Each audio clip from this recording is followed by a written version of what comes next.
Hello everyone, this is कनिष्यन। Alpha plus classes में आपका हार्दिक स्वागत है। गाइस, अगर आपने चैनल को सब्सक्राइब नहीं किया तो चैनल को सब्सक्राइब करें और बेल आइकन को प्रेस करें ताकि आप हमारे लेटेस्ट वीडियो को देख सकें। आइए स्टार्ट करते हैं आज हम प्रश्नावली 6.3 को। इसमें क्या कहा है, क्वेश्चन नंबर 1 कि बताइए कि किस आकृति बताइए कि आकृति में दिए गए त्रिभुजों के युग्मों में से कौन कौन से युग्म जो है समरूप हैं। ठीक है, और उस समरूपता कसौटी को भी लिखिए जिसका प्रयोग आपने उत्तर देने में किया है। ठीक है, तथा साथ ही समरूप त्रिभुजों को सांकेतिक रूप में भी व्यक्त करना है। ठीक है, तो सबसे पहले जो युग्म दिया है, आकृति का युग्म, ये दोनों दिए हैं। तो आप देखिए कि क्या ये समरूप है या नहीं है। तो आपने यहाँ पर देखा कि कोण ए जो है 60 डिग्री है और कोण जो पी है वो भी 60 डिग्री है आपका। कोण बी 80, कोण क्यू भी 80, कोण सी 40, कोण आर भी 40 है। इसका मतलब आपको दिख रहा है कि संगत कोण जो है समान है। ठीक है, तो आप क्या कह सकते हो कि कोण ए जो है बराबर है कोण पी के और कोण बी बराबर है किसके, कोण क्यू के, और कोण सी बराबर है कोण आर के। आप लिख सकते हो यहाँ पे 60 डिग्री है और ये आपका कितना है, ये आपका 80 डिग्री है और ये आपका 40 डिग्री है। ठीक है, तो ये जो है जब बराबर हैं तो इसलिए हम क्या कह सकते हैं, ये दोनों त्रिभुज क्या होंगे, समरूप होंगे। मतलब त्रिभुज ए बी सी जो है समरूप होगा किससे, त्रिभुज पी क्यू आर से। ठीक है, और कैसे, ए समरूपता कसौटी से, समरूपता कसौटी से। तो उसने यही पूछा था कि सबसे पहले तो बताना कौन सा युग्म समरूप है। तो हमने जैसे पहला पार्ट किया तो पहले वाला समरूप आया है। फिर उस समरूपता कसौटी को लिखना है जिसका प्रयोग आपने उत्तर देने में किया है। समरूपता कसौटी क्या है, ए। ठीक है, और सांकेतिक रूप क्या है इसका, ये है कि ए बी सी समरूप है त्रिभुज पी क्यू आर की। क्लियर हो गया होगा फर्स्ट पार्ट। अब आइए सेकंड पार्ट को देखते हैं कि सेकंड पार्ट में किस तरीके से है। देखिए, ये ए बी सी है और ये आपका क्या है, क्यू आर पी या पी क्यू आर, जो भी आप कहो। अब ये देखना है कि समरूप किस तरीके से होंगे, कौन से तरीके से ये समरूप होंगे। आपने देखा यहाँ पे 2 है, यहाँ पर जो है 2 है और यहाँ पे 4 है, यहाँ पे 2.5 2.5 है। ठीक है, 2.5, यहाँ पर 5 है। ठीक है, यहाँ 3 है, यहाँ 6 है। अगर आप जो है ये वाले त्रिभुज ले लो, त्रिभुज ए बी सी व त्रिभुज क्यू आर पी में। ठीक है, अगर आप ये ले लेते हो तो आप क्या करोगे, यहाँ पे आपको बताया था किस तरह से संगत भुजाओं का अनुपात लेते हैं। जैसे आप पहले इसमें देखिए आप कि ए बी बटा क्या कर लेंगे, ए बी बटा क्यू आर कर लेंगे, बराबर होना चाहिए किसके, बी सी बटा आर पी के। ठीक है, बी सी बटे आर पी। और तीसरा क्या होगा, ये सी ए बटा किसके, पी क्यू के, सी ए बटे पी क्यू। एक बार आप इनको कैलकुलेट करके देखिए। अब आप देखिए यहाँ ए बी कितना है, 2 है, क्यू आर कितना है, 4 है। ठीक है, बी सी कितना है, बी सी 2.5 है और जो आर पी है, आर पी 5 है। सी ए कितना है, सी ए 3 है और पी क्यू कितना है आपका, 6 है। ठीक है, आपने देखा यहाँ 2 एकम 2, 2 दूनी 4 आ गया। यहाँ से कितना आ जाएगा, 25 एकम 25, 25 दूनी 50, 1/2 और 3 एकम 3, 3 दूनी 6, 1/2। ये कब हुआ, जब आपने क्यू आर पी लिया है। ठीक है, तो हमें इसी तरीके से त्रिभुज देखना है, दोनों के दोनों जो हैं कि अब यहाँ पे क्यू आर पी। अब आप ये देखिए, इस वाले त्रिभुज में जो है जब हमने इन अनुपात लिया है ए बी बटा क्यू आर, तब 1/2 आया। अगर आप ए बी बटा ये पी आर लेते, इस तरह से तो नहीं आने वाला था। तो हमने क्या करा, हमने इसको जो है इस तरीके से लिख दिया, ए बी सी तो ऐसे था और पी क्यू आर को हमने इस तरीके से लिख दिया, ये कि ये आपका क्यू हुआ, ये आर हुआ और ये पी हुआ। तो क्यू को क्या लिख, क्यू आर कितनी है आपकी, 4 है। इस त्रिभुज को इस तरह से घुमा सकते हैं ना, तो क्यू आर कितना है, 4 है। अच्छा, और आपका जो पी क्यू है वो कितना है, 6 है, और जो आपका पी आर है वो कितना है, 5 है। अब आपको आसानी से समझ में आ गया होगा। एक तो ये तरीका था जिसमें हमने पहले बता रखा था ए बी बटा बी सी, इन दो के अनुपात से, फिर आगे के 2 को, ये बी सी को आर पी के हिसाब से, और फिर सी ए को पी क्यू के अनुपात से हम डिवाइड कर देते हैं तो भी आ जाता है। और अगर चित्र में आपको देखना है तो ये देखिए, अब ए बी का क्यू आर के हिसाब से, ए सी का पी क्यू के हिसाब से और बी सी का आपका आर पी के हिसाब से हमने समान अनुपात ले लिया।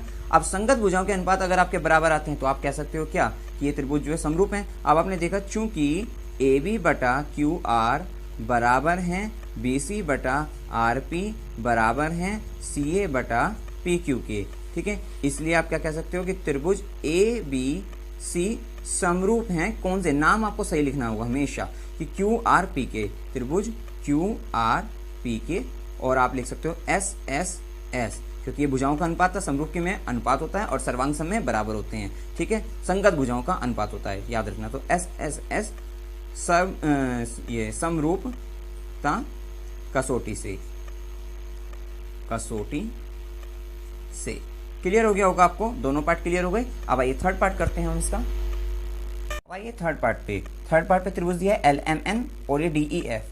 तो अब आप यहाँ पर देखिए, अगर मैं ले लेता हूँ यहाँ पे त्रिभुज एल एम एन व त्रिभुज डी ई एफ में, अगर आप इस तरह से लेते हो तो यहाँ से अगर मैं एल एम बटे डी ई करता हूँ तो क्या आएगा, 2.7 है, ठीक है, 2.7 और बटे 4 हो गया आपका, ठीक है। और इसी प्रकार से हमने क्या करा यहाँ पे, एल एन बटा क्या कर देंगे, डी एफ कर देंगे, तो एल एन बटे डी एफ हो जाएगा, वो बराबर कितना होगा, 3/6 हो जाएगा। और यहाँ पे एम एन बटा क्या हो जाएगा, ये एम एन बटे हो जाएगा आपका ई एफ के, ठीक है। इस तरीके से हमने किया। अब आप देखिए यहाँ पर जो है कि ये कितना हो जाएगा, 2/5। तो अब ये तो 2/5 आ रहा है, ये 1/2 आ रहा है, और इसको इससे करेंगे तो ये 27/40 है आपका। तो इसका मतलब ये बराबर नहीं है अनुपात, जब संगत भुजाओं के अनुपात बराबर नहीं है तो इसलिए आप क्या कह सकते हो, त्रिभुज एल एम एन समरूप नहीं है किसके, त्रिभुज डी ई एफ के।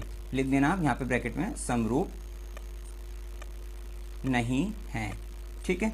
आप डायरेक्ट भी लिख सकते हैं समरूप नहीं है, लेकिन आपको पता लग गया क्यों नहीं है, बता दिया है, ठीक है। अब फोर्थ पार्ट में आप देखिए कि किस तरीके से ये समरूप है या नहीं है। देखिए अब हमने यहाँ पे देखा कि ये 70 डिग्री है, ठीक है, और ये यहाँ पे 70 डिग्री है। अगर आप इसको इस तरीके से बना लीजिए एक बार,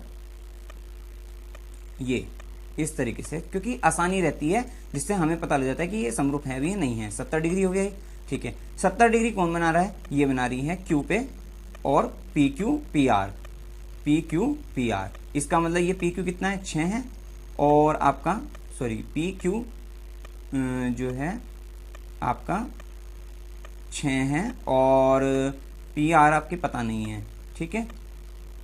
और ये जो क्यू आर है वो कितना है आपका, 10 है, क्योंकि आपका ये जो कौन बना रहा था वो पी क्यू और क्यू आर बना रही थी, ठीक है। 10 और 6 क्लियर हो गया। अब इसी तरीके से यहाँ पे भी, अब ये भी 70 है, तो अब अगर आप त्रिभुज लोगे, त्रिभुज आप ले सकते हो ये कि अगर मैं लेता हूँ एन एम एल त्रिभुज, व त्रिभुज किसमें, पी क्यू, क्योंकि एन एम एल लिया तो यहाँ पे क्या लेंगे, पी क्यू आर ले लेते हैं, पी क्यू आर में। अब ये देखिए कौन तो बराबर आ जाएगा, लेकिन क्या होगा, दूसरा कुछ आ रहा है बराबर, नहीं आ रहा है, ठीक है। तो इसलिए अब आप क्या कह सकते हो यहाँ पे, और अगर आप इनका रेशियो लेते हो, ये अनुपात ले लेते हो कि 2.5 और बटे 10 अगर कर लेते हो, या 5/6 कर लेते हो, ठीक है। अब आप देख लीजिए एम एन बटा, अगर मैं एम एन बटा मैं अगर क्यू पी भी कर लूँ, या एन एम बटा